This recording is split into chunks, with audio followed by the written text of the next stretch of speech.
એટલે આજે આપણે આ ચોથો વિભાગ ત્રીજા ચેપ્ટરનો ગણિતનો ચર્ચા કરશું કે સુરેખ સમીકરણ યુગ્મનો ઉકેલ મેળવવાની બેઝિક રીત. એટલે બેઝિક એટલે પાયાની.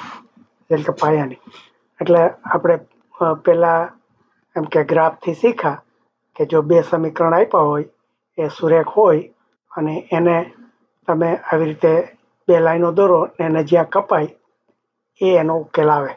પણ આ રેખા દોરવા માટે ઘણી વખત એમ કહે છે કે જો આ બધી એના આંકડા આપણે કીધું ને કે વાસ્તવિક સંખ્યા ગમે તે હોય, એટલે ગમે તેમાં જો દોરી શકાય એવું ના હોય કે આવા આંકડા હોય કે √2 હોય કે √5 હોય તો દોરી ના શકાય. એટલે આ લેખથી હંમેશા બધાનો જવાબ મળે એવું નથી. એટલે હવે આ ગણિતની રીતે આપણે કેવી રીતે કરીએ, તો એમાં એમ કે છે કે ત્રણ જુદી જુદી રીતે આપણે કરી શકીએ. એક આદેશની રીત, એ આપણે અત્યારે આમાં આ વિભાગમાં શીખશું.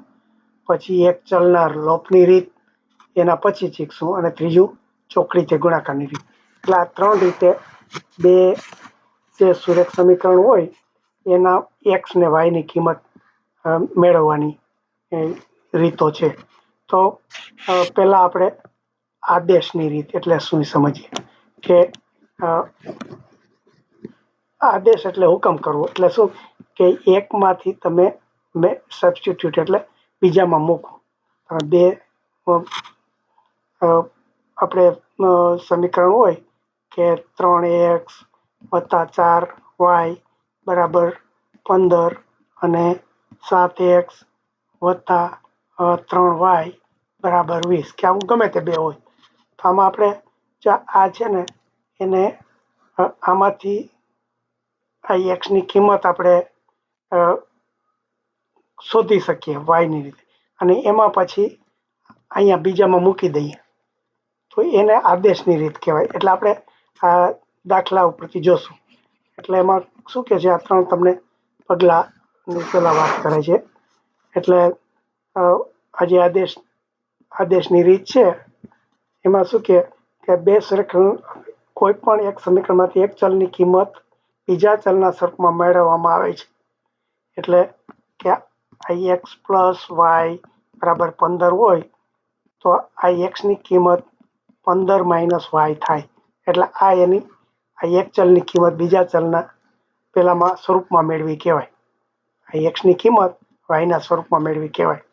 પછી મેળવવામાં આવે છે આ કિંમત બાકીના સમીકરણમાં મૂકવામાં આવે છે. એટલે જો બીજું સમીકરણ હોય કે 3x + 3y = 25 કે હોય, તો આજે આપણે એક્સની કિંમત અહીંયા શોધી 15 - y એ અહીંયા આપણે મૂકી શકીએ કે આ બીજું છે 3માં 15 - y એમાં આપણે મૂકીએ તો જો આ પછી એક ચલ થઈ ગયું. એટલે શું થયું કે આ એક ચલ સમીકરણ હોય તો આપણે એને એમ કે એનો ઉકેલ મેળવી શકીએ. એટલે આવી રીતે આ દ્વિચલમાંથી એક ચલ કરવું હોય તો પહેલા એક ચલ હોય એમાંથી ગમે તે એક ચલની કિંમત શોધીને બીજામાં એ જ મૂકશો. એટલે આ બીજામાં બે વાયનું થશે. એટલે આ રીતે બે સમીકરણમાંથી બે દ્વિચલ સમીકરણ હોય અને એક ચલ સમીકરણ કેવી રીતે બનાવવું અને પછી એનો ઉકેલ આપણને ખબર છે એક ચલનો. એટલે પેલા શું કીધું કે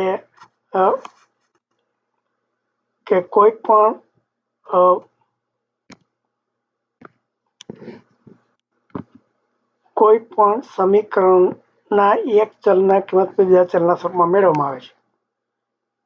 પછી બાકીના સમીકરણ એની જે કિંમત મળે બાકીનામાં મળે ને, અને એ કરવાથી આપણને એક ચલ સુરેખ સમીકરણ મળે. એટલે કે કા એક્સનું કા વાયનું એક સમીકરણ વધે.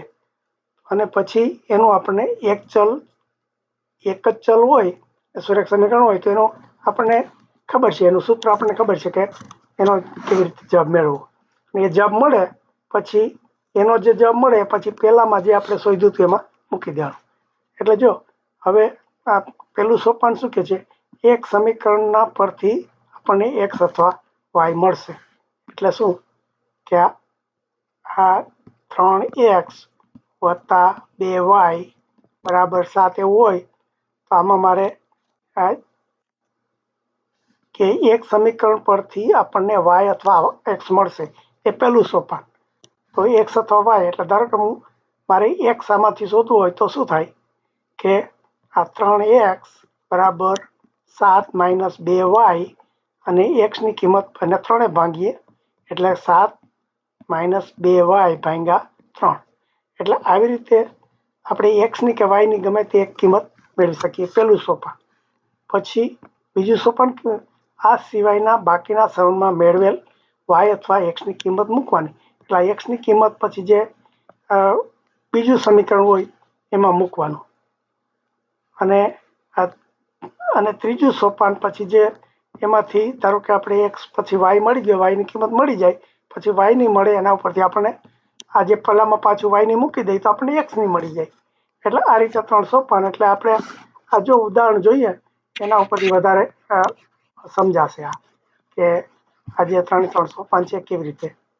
તો કે પહેલા બે સૂત્રો આપ્યા છે આપણને કે આ 2x વત્તા 3y આપણે નવા પાના જ લખીએ એટલે ખ્યાલ આવે કે 2x વત્તા 3y બરાબર x વત્તા 3y બરાબર 10 અને બીજું સૂત્ર છે 3x માઇનસ y બરાબર 4. 3x માઇનસ y બરાબર 4. એટલે આ જોડી થઈ, બે યુગ્મ અને બે સુરેખ છે. એટલે આ બંને. તો આમાં શું કરવાનું કે સોપાન 1 તો કે ગમે તે પહેલા ગમે તે એકનો લો અને એમાંથી x અથવા y ની સોપાન 1માં આપણે આ સમીકરણ 1 છે અને સમીકરણ 2 છે. તમારા ચોપડીમાં આપ્યું એના કરતાં હું ખબર નથી કહ્યું એટલા જુદું લો. ધારો કે હું આ y ની આ બીજું લઉં છું તો આપણે 3x માઇનસ y બરાબર 4 છે. એમાંથી મારે ધારો કે x ની કિંમત જોતી હોય તો શું થાય, 3x બરાબર 4 ને y પેલી બાજુ જાય તો પ્લસ થાય. પછી આ x અને 3 ગુણાકાર છે એને પહેલા ભાગીએ તો 4 પ્લસ y છેદમાં 3. એટલે આપણે આ જો x ની કિંમત મળી એટલે એ પહેલું સોપાન.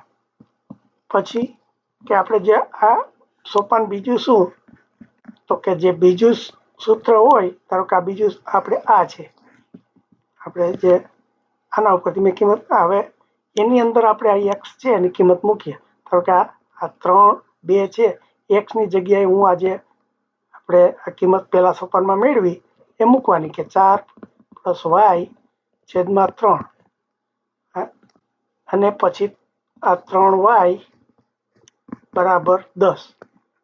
એટલે આમાં જો બધા y નું જ થઈ ગયું. એટલે હવે આપણે ડાબી બાજુ y અને બાકી બાજુ જમણી બાજુ જઈ જાય જો કરીએ તો બધું આપણને મળી જાય. એટલે અને મારે જો સાદું રૂપ આપવું હોય તો 3 છે અને હું પેલી બાજુ લઈ જાઉં તો ગુણી નાખવા પડે, ના આને 3 થી ગુણવા પડે. એટલે કે 2 ગુણ્યા 4 વત્તા y વત્તા 3 તેરી 9y બરાબર 10 ગુણ્યા 3 આવું થાય. જો આ તમે પછી જાતે મહેનત કરજો એટલે તમને ખ્યાલ આવે કે આ કેવી રીતે આવ્યું. પછી એટલે આનું ટૂંક સાદુરૂપ આપીએ 4 દુ 8 વત્તા 2y વત્તા 9y બરાબર 30.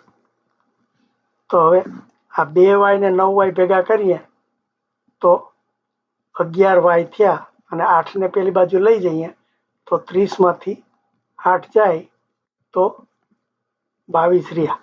એટલે 11y બરાબર 22. તો 11 ને પેલી બાજુ લઈ જાય તો 11 22 ભાગ્યા 11 કેટલા થયા, 11 તો 22 એટલે 2 થયા. એટલે જો આપણે હવે એક y ની કિંમત મળી ગઈ કે y બરાબર 2 થયા એવું કિંમત મળી. તો હવે સોપાન ત્રીજું શું કે આ જે y ની કિંમત મળી એ આપણે પહેલું જે લીધું હતું એમાં એની કિંમત મૂકવાની. ધારો કે આ 3x છે, 3x છે માઇનસ y છે, આ y ની જગ્યાએ મારે શું મૂકવાનું? 2 મૂકવાના. -2 બરાબર 4 થયા. તો હવે જો આમાં ખાલી x જ રહ્યો તો આપણને x ની કિંમત મળશે. તો શું કરવું પડે? 3x બગડાને પેલી બાજુ લઈ જાય તો પ્લસ થાય, 4 + 2. પછી આ ત્રગડાને પેલી બાજુ લઈ જાય તો ભાગાકાર થાય. તો x બરાબર આ 4 ને 2 6 ભાગ્યા 3, તો 6/3 એટલે 2 થાય. એટલે x ની કિંમત એ 2 થઈ. એટલે આપણે જો 2 જવાબ મળી ગયા. x ની કિંમત 2 આવી અને y ની કિંમત એ 2 આવી. એટલે આ આપણે એનો ઉકેલ શોધ્યો કહેવાય. કેવી રીતે? તો કે આ 305 થી આપણે જોઈ જઈએ જવાબ સાચો છે કે નહીં.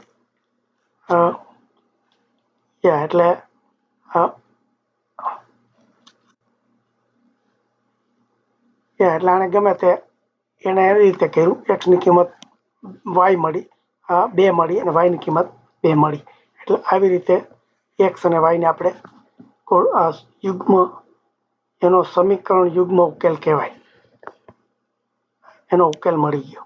એટલે x બરાબર 2 અને y બરાબર 2 નો જવાબ આવ્યો.